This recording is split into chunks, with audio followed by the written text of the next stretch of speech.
जब जब होय धर्म के हानि, जब जब हानि, जब जब होय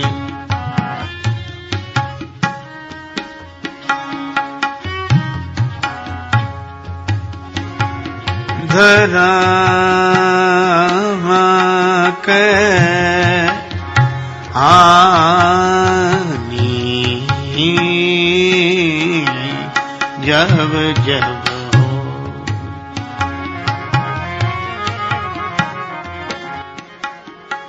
बाढ़ई असुर अधम अभिमानी, जब जब होय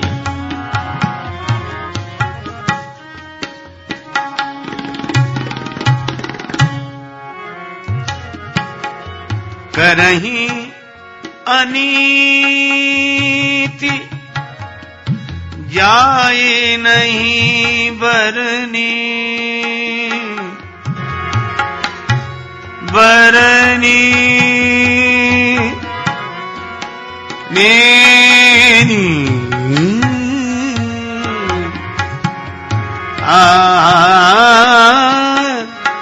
करही अनीति,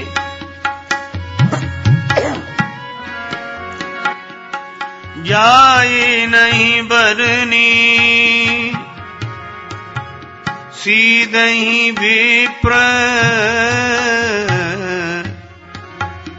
धैनु सुर धरनी, तब तब धरे हरि विविध शरीरा, तब तब धरे हरि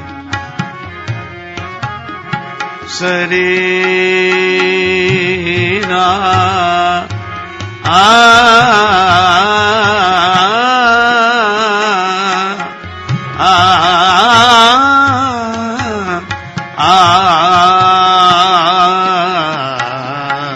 तब तब धरे हरि विविध शरीरा, हरहि कृपा निधि सज्जन पीरा, जब जब होए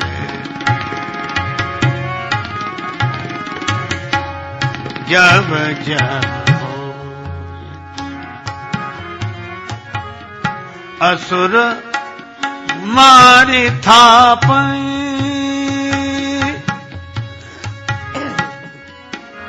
सुरन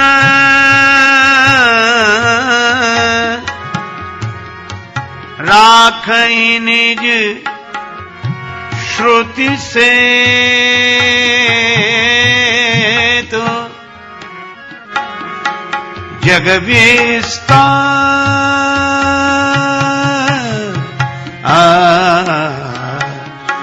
जग विस्तार,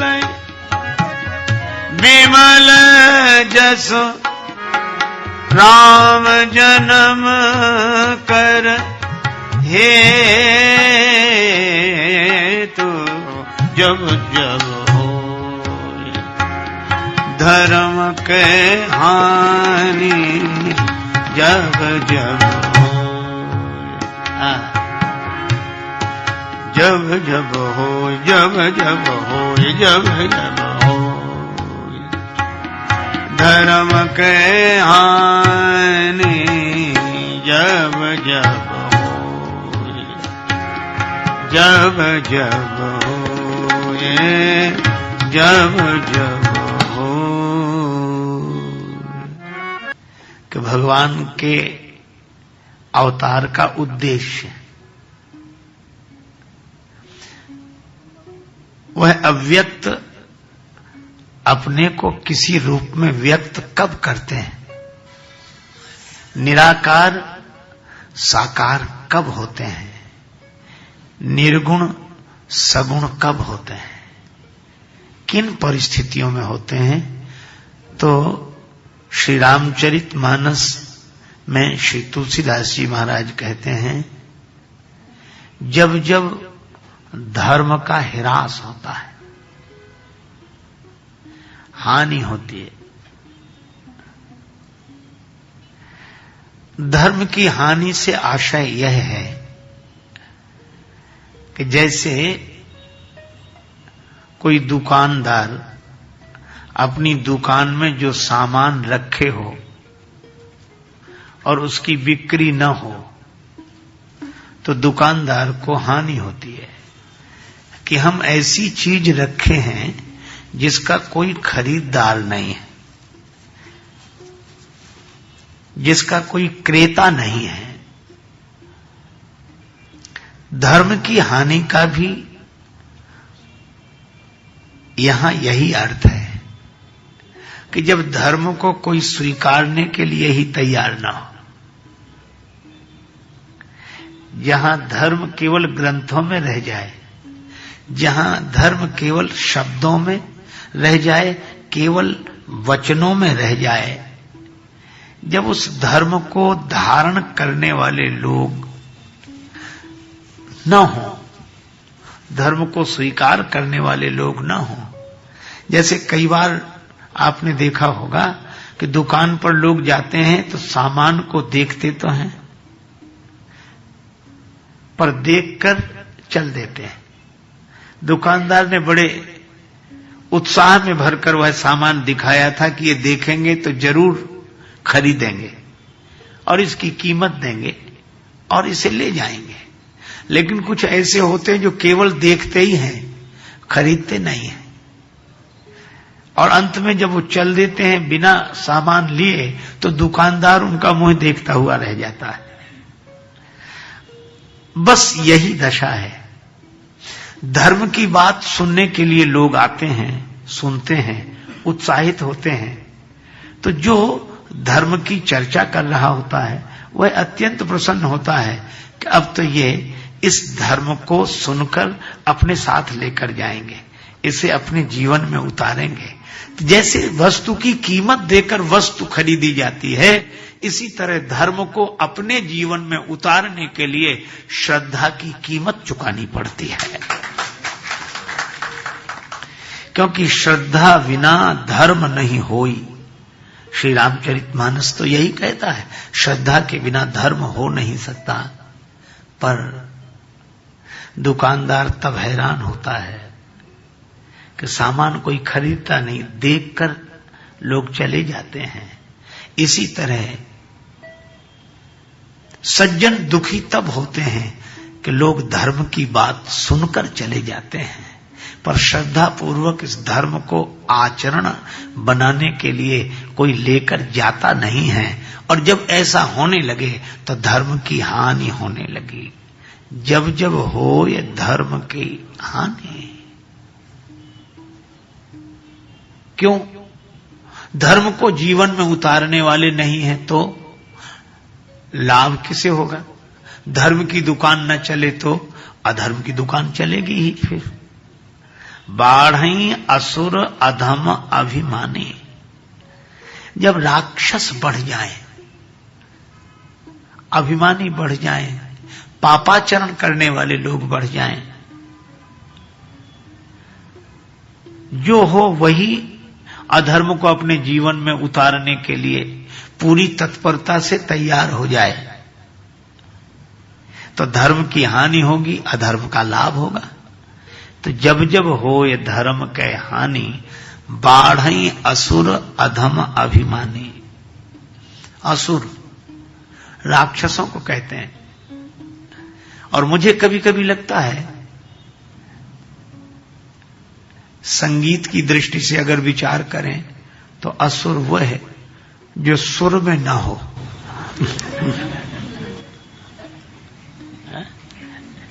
बेसुरा हो। तो अगर विचार करके देखें तो जितने शरीर हैं ये सब साज हैं, ये सब बाजे हैं और बजते हैं। बजते जरूर हैं, लेकिन बेसुरे बजते हैं।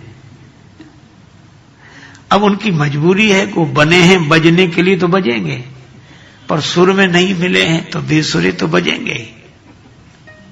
जैसे कोई बोले तो पर उसे बोलना ना आए तो वह वाणी से बज तो रहा है पर बेसुरा बज रहा है। कोई चले तो पर उसे चलना ना आए तो वह चरणों से बज तो रहा है पर बेसुरा बज रहा है। आप विचार करें, सुर में कोई साज बजे तो मन खुशी से भर जाता है, आनंद से भर जाता है, और बेसुरा बाजा बजे तो कोई सुनने को तैयार नहीं होता। ये बात अलग है कि सुनना पड़े।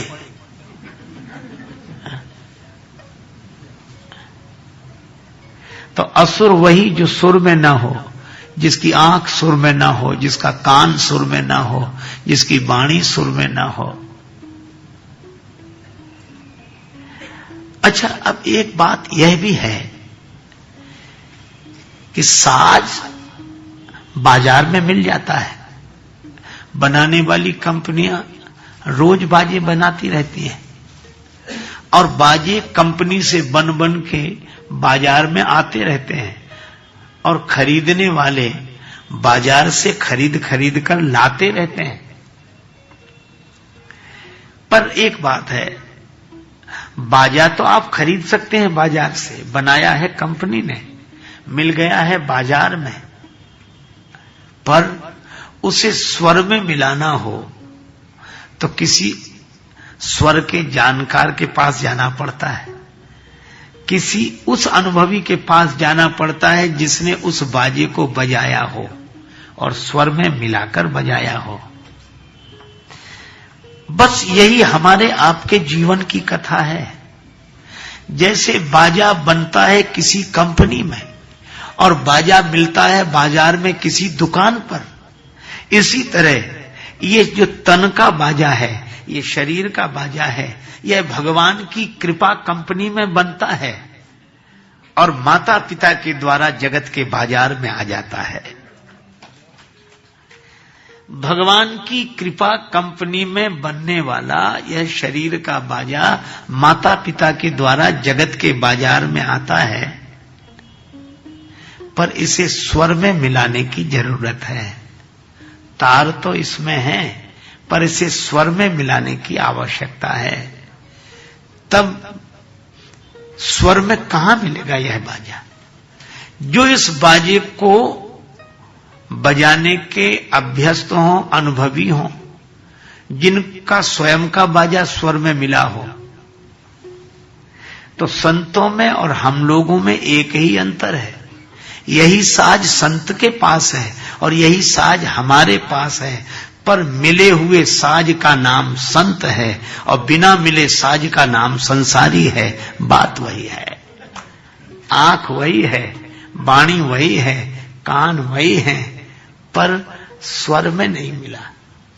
अच्छा, तो स्वर में मिले कैसे? का सत्संग में चलो। सत्संग और कुछ नहीं है, अपने बेसुरे साज को सुर में मिलाने के लिए सत्संग है। और इसीलिए मैं कहता हूं कि जिंदगी का बाजा बना देना परमात्मा का काम है और परमात्मा के बने हुए बाजे को स्वर में मिला देना ये महात्मा का काम है। अच्छा, अब आप देखते हैं, जब हम गुरु के पास जाते हैं अपना साज लेकर कि ये मिला दीजिए, तो दो तरह से होता। तार प्रधान वाद्य खूंटी खींचकर मिलाए जाते हैं, तार खींचकर मिलाए जाते हैं। ताल प्रधान वाद्य ठोक पीट कर मिलाए जाते हैं। अच्छा, तबले को कोई ठोकता है, पीटता है, तो उसकी करुणा है, क्योंकि वह उसे स्वर में मिलाना चाहता है। तार वाद्य की खूंटी कोई मरोड़ता है तो उसकी करुणा है, क्योंकि वह उसे स्वर में मिलाना चाहता है। इसी तरह जब हम गुरुजनों के पास जाते हैं तो वहां भी ठोक पीट होती है, वहां भी खूंटी मरोड़ी जाती है। हमारे गुरुदेव कहा करते थे कि उनके गुरुदेव ने एक बार उनका कान मरोड़ दिया। तो गुरुजी ने पूछा कि महाराज यह क्या कर रहे हैं? तो मुस्कुराकर बोले, हमारी सारंगी बेसुरी हो रही थी, सुर में मिला रहे हैं। तो ये महापुरुषों का काम है, उनकी ठोक पीट सुर में मिलाने के लिए है, उनकी खूंटी मरोड़ना सुर में मिलाने के लिए है। और ये श्री कबीरदास जी ने भी कहा, खेचत तार मरोड़त खूंटी, खेचत तार मरोड़त खूंटी। और जब ये स्वर में मिल जाए तो किस स्वर में मिल जाए है साज? ईश्वर, ईश्वरी वह स्वर है। देखो, अगर स्वर हो तो ईश्वर, और स्वर न हो तो नस्वर। पर स्वर कौन सा? ईश्वर का। कबीरदास जी ने कहा, साधो यह तन साज तबूरे का, खेचत तार मरोड़त खूंटी। और सुर मिल जाए तो निकसत राग हजूरे का, साधो यह तन साज तबूरे का, निकसत राग हजूरे का। देखो, जिस स्वर में तार मिला हो, आप उस तार वाद्य को जब छेड़ेंगे, मिला हुआ रखा है, बिल्कुल नहीं बज रहा है, लेकिन जब बजाओगे तो वही स्वर निकलेगा जिससे मिला हुआ है। इसी तरह संत महापुरुषों को आप देखोगे, वे मौन बैठे रहेंगे, पर जब आप छेड़ोगे, जब वो बोलेंगे, तो वही स्वर बजेगा जिससे मिला हुआ है। सदा अलमस्त रहते हैं मिसाले तान तंबूरे, और जरा छेड़े से बजते हैं बजाले जिसका जी चाहे। ये स्वर में मिले साज है। और परमात्मा के स्वर से स्वर मिल जाए, दो स्वर न रह जाएं, स्वर एक ही हो जाए। मुझ में समा जा इस तरह तन प्राण का जो तौर है, फिर न कोई कह सके मैं और हूं तू और है। ऐसा स्वर। अच्छा, स्वर में मिले हुए साज को चाहे घर में बजाओ, चाहे वन में बजाओ, चाहे बाजार में बजाओ, कहीं भी ले जाओ, उसका स्वर नहीं बदलता, उसी स्वर में बजता है जिससे मिला है। इसी तरह ईश्वर से जिसके मन का तार मिल गया है, वह चाहे घर में रहे, चाहे वन में रहे, चाहे बाजार में रहे, ईश्वर के अलावा कोई स्वर उसके भीतर से निकल ही नहीं सकता। वह बाजार में भी भगवान को देखता है, घर में भी भगवान को देखता है, तीर्थ में भी देखता है, अरे दूसरों में भी देखता है, और अपने आप में भी देखता है। उसी को लगता है सिया राम मैं सब जग जानी, करऊं प्रणाम जोरी जुग पानी। ये सुरीला साज है। अच्छा, ऐसा आदमी कभी कोई अपराध नहीं कर सकता, गलत काम नहीं कर सकता। यह तो जो स्वर में हो वे सज्जन, और जो सुर में ना हो वे ही असुर। इसलिए जब जिंदगी सुरीली न रह जाए, जीवन में कोई रस न रह जाए, कोई सौंदर्य न रह जाए, तब समझ लो धर्म की हानि हुई है। जब जब हो धर्म के हानि, बाढ़ई असुर अधम अभिमानी, बाढ़ई असुर, बाढ़ई असुर अधम अभिमानी, बाढ़ई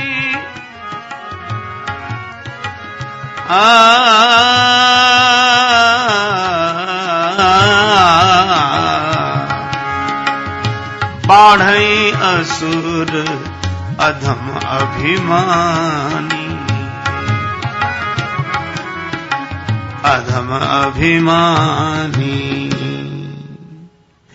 असुर बढ़ जाएं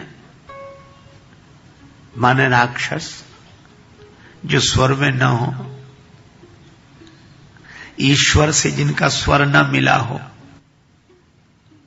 जो नस्वर को ही सब कुछ समझे वो बेसुरा, जो नस्वर को ही सब कुछ समझे वह असुर, और जो ईश्वर को ही सब कुछ समझे वह सज्जन, वह धर्मात्मा।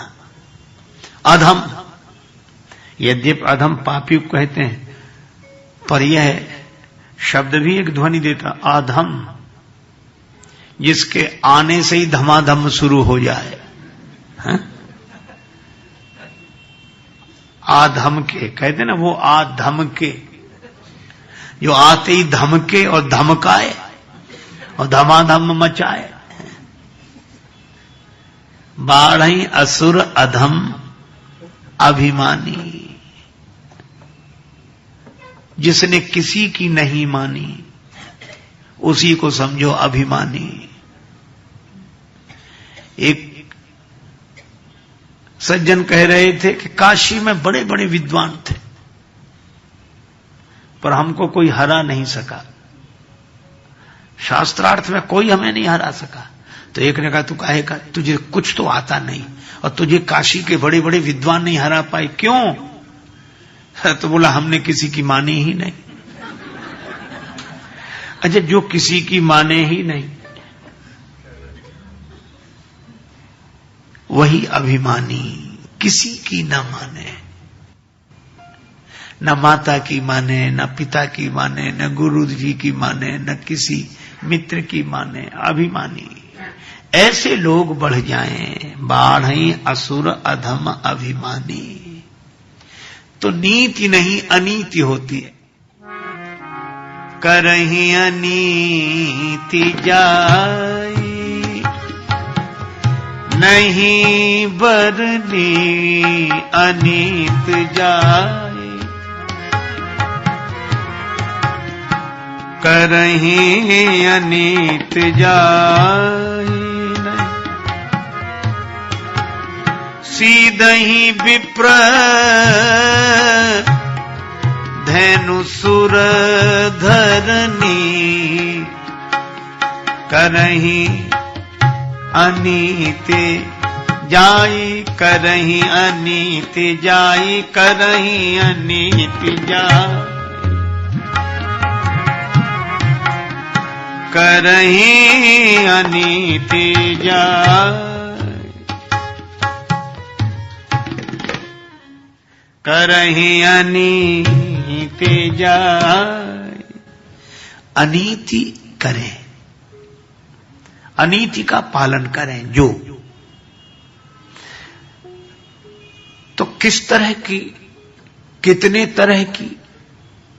श्री तुलसीदास जी कहते हैं, जाय नहीं बरनी। इसका तो वर्णन नहीं किया जा सकता, क्योंकि नीति हो तो उसके कुछ नियम हो तो बताए जा सकते हैं कि इस तरह की नीति है, इस तरह की। पर जिसे उपद्रव करना है उसका कोई नियम थोड़े ही जो बताया जा सके कि इस तरह किया जा सकता है। करही अनीति जाय नहीं बरनी, वर्णन नहीं किया जा सकता है। जिसे उपद्रव करना है, जिसे सताना है। आपने वो कहानी कभी सुनी होगी, नाव में कई यात्री बैठे थे। कहानी है, उसको एकदम सत्य मत मानिए, पर संदेश सत्य मानिए। कहते हैं कि नाव में शेर भी बैठा था और बकरी भी बैठी थी। अब शेर ने बकरी की ओर देखकर कहा, क्यों नहीं बकरी, तू मुझ पर धूल उड़ा रही है। अब विचार करो, नाव में धूल कहां से आई? वहां तो धरती ही नहीं है जो धूल हो। पर शेर ने बकरी को डांटना शुरू किया कि तू मुझे नहीं जानती, मैं जंगल का राजा हूं, जिसको चाहूं उसे नष्ट कर दूं। तू मुझ पर धूल उड़ा रही है। तब बकरी ने कहा, राजा साहब, अगर आप हमारे प्राण लेना चाहते हैं तो वैसे ही ले लो, ये धूल का बहाना काहे को करते हो? मिटाना है तो मिटा ही दो। तो अब आप सोचो, जिसे किसी को मिटाना है उसे बहाना ना भी मिले तो बहाना है। तो उपद्रव करने वालों का कोई नियम तो होता नहीं। करहीं अनीत जाई नहीं बरनी। अच्छा, विरोध किसका कर रहे हैं? सीधे ही विप्र। अब विप्र शब्द बड़ा सार्थक शब्द है।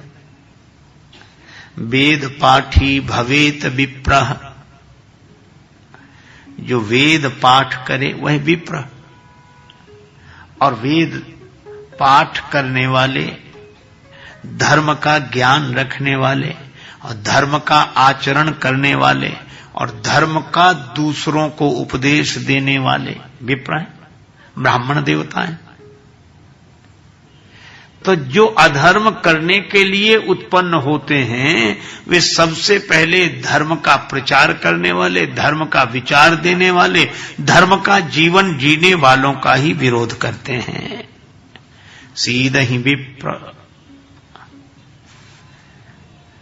अच्छा, एक अद्भुत बात है, सज्जनों को धर्म से दूर करना, यह ब्राह्मणों पर अत्याचार करना है। धर्म से दूर करना हो तो जिनसे धर्म मिलता है उनको सताओ, लोग अपने आप धर्म से दूर हो जाएंगे। शिक्षा नहीं मिलेगी, उपदेश नहीं मिलेगा, कोई आचरण करने वाला नहीं मिलेगा, तो प्रेरणा कैसे मिलेगी धर्म का व्यवहार करने की? सीधा ही विप्र। धेनु, गौ माता का विरोध, क्योंकि गौ माता से अर्थ की प्राप्ति होती है। अपना देश ऋषि प्रधान है और कृषि प्रधान है। भूमि से अन्न, और अन्न उत्पन्न करने के लिए सुदृढ़ वृषभ चाहिए, और बछड़े ही बैल बनते हैं। बछड़ों का जन्म गौ माता से, और वैसे भी गौ माता में सभी देवताओं का निवास, यह हमारी अपनी भावना है। तो गौ माता के कारण अर्थ की प्राप्ति होती है। अर्थ, तो गौ का विरोध क्यों करेंगे? ये इसलिए करेंगे ताकि समाज धर्म से दूर हो जाए और धन विहीन हो जाए। सीधे ही विप्र धैन सुर, और देवताओं को सताएंगे। क्यों? क्योंकि धर्म हमारे जीवन में उतरता है ब्राह्मणों के द्वारा, अर्थ जीवन में आता है गौ माता के द्वारा, और कामनाएं पूरी होती हैं देवताओं के द्वारा। अब ये देवताओं को भी विरोध करें ताकि हमारा जीवन धर्म विहीन हो जाए, हमारा जीवन अर्थ विहीन हो जाए, और हमारी कामनाएं कोई पूरी न हो, हम तड़पने वाले बने रहें, तरसने वाले बने रहें। सीधा ही विप्र धैनु सुर धरणी, पृथ्वी माता को भी सताते हैं कि अगर रहने दो तो हमको ही रहने दो, इन्हें मत रहने दो। अच्छा, पृथ्वी माता को कष्ट क्यों पहुंचता है? पृथ्वी माता है, अब माता की गोद में उनकी सभी संतानें हैं, और एक संतान उपद्रव करके उसकी दूसरी संतान को मिटाने की चेष्टा करे तो धरती माता को दुख होगा ही। गिरि सरि सिंधु भार नहीं मोही, जस मोहि गरु एक पर द्रोही। तो आप विचार करें, ब्राह्मण का विरोध धर्म का विरोध है। समाज को धर्म से दूर करना हो तो विप्र विरोध, समाज को अर्थ से दूर करना हो तो गौ माता का विरोध, समाज को सद्गुणों से और कामना पूर्ति से दूर करना हो तो देवताओं का विरोध। और किसी का भी विरोध कर, धरती माता को सताना हो तो किसी का भी विरोध करो, धरती माता सहन नहीं कर पाती। तो जब ऐसा होने लगे तब इंसान के बस का कुछ नहीं। सज्जन सताए जा रहे हों, तब तब धरी हरि विविध शरीरा, तब तब